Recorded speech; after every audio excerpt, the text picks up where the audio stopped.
13-14, Bruno Duvic. Bonjour, soyez les bienvenus. Au sommaire aujourd'hui, le retour du sourire dans des milliers d'écoles élémentaires. En Nouvelle-Calédonie, on est loin de se réjouir. Confinement prolongé jusqu'au 10 octobre. Quant au Nobel de médecine, on en parle dans un instant. Il revient à deux Américains qui ont permis de mieux comprendre la façon dont nous ressentons la température et le toucher. Les 47 départements sont ceux où le taux d'incidence de la maladie est stabilisé sous les 50, le premier seuil d'alerte.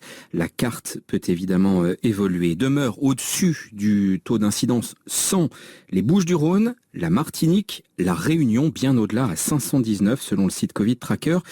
Et puis en Nouvelle-Calédonie, le confinement est prolongé pour la deuxième fois jusqu'au 10 octobre. Attestation pour les déplacements, couvre-feu de 21h à 5h du matin. En l'espace d'un mois, le Covid a tué 150 personnes en Nouvelle-Calédonie. Rapporté à la population, c'est comme si 30 000 personnes étaient mortes en un mois en métropole. Bonjour Béatrice Duguay. Bonjour. Près de 2 semaines de confinement supplémentaire, c'est du temps en plus pour concentrer les énergies sur la vaccination. C'est le calcul des autorités, oui, face à cette épidémie qui ralentit mais qui reste vive donc et qui neutralise la vie scolaire et qui contraint évidemment celle des entreprises, regrette Mimsi Dali, la présidente du MEDEF local. On fait face à un absentéisme important, on a une population qui est très faiblement vaccinée, qui est forcément aussi un peu paniquée par la situation.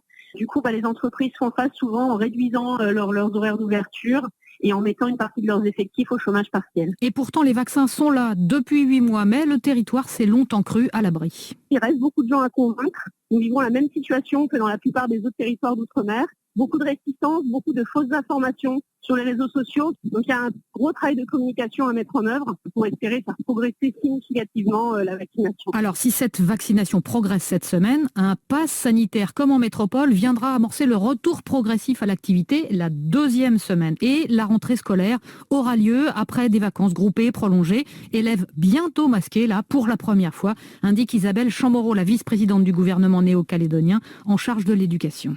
À partir du 11 octobre, on pense donc faire rentrer avec des protocoles stricts une partie du secondaire et puis le primaire dans un deuxième temps certainement à partir du 18 octobre puisqu'on considère que nos élèves les plus âgés seront vraiment à même de mieux respecter le port du masque et les gestes barrières. Classe fermée en maternelle au premier cas, au bout de 3 cas en alimentaire et probablement un contrôle continu pour décerner les brevets et le bac en novembre et décembre. Et la campagne électorale pour le référendum sur l'autodétermination de la Nouvelle-Calédonie est interrompue.